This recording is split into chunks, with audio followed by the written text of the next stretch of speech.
Hello guys, তো চলে এসেছি নল চৌবাচ্চার 7 দাগের অঙ্ক নিয়ে পরেরটা।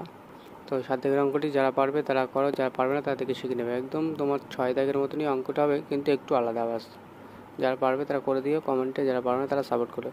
আর তোমাদের যদি কোনো ম্যাথ কোনো চ্যাপ্টার কোনো প্রবলেম থাকে তো আমাকে জানিও, সেই চ্যাপ্টার সেই প্রবলেমটা আমি সলভ করে দেবো। অবশ্যই তোমরা কমেন্টে জানিয়ে দিও। আর যারা ভিডিওটি এখন দেখছে তারা অবশ্যই লাইক, শেয়ার এবং সাবস্ক্রাইব করো। আরও নতুন নতুন ম্যাথ এবং রিজনিং তোমাদের শিখতে আমি নতুন নতুন ম্যাথ এবং রিজনিং তোমাদের আরও শেখাবো। অবশ্যই তোমরা শুধু সাপোর্ট করো আমাকে। তো চলো 7 দাগ কী বলেছে দেখি। এ ও বি নল দুটি নল একত্রে একটি খালি চৌবাচ্চা 12 মিনিটে পূর্ণ করে, কিন্তু এই নল একা, এবার বলেছে এই নল একা আবার একা খালি চৌবাচ্চাটি 15 মিনিটে পূর্ণ করে। ঠিক আছে, তো চলো আমরা এ নেব। এ প্লাস বি বলেছে প্রথমে, এ প্লাস বি, তারপর একটা বি বলছে এ একা খালি করে, তাহলে এ প্লাস বি আমার 12 করে ভর্তি করছে, আর শুধু এ 15 করে খালি করছে, তাই তো? তো এদের লসাগু করবে আগের মতো। এদের লসাগু হবে 60, তোমরা দেখে নিও।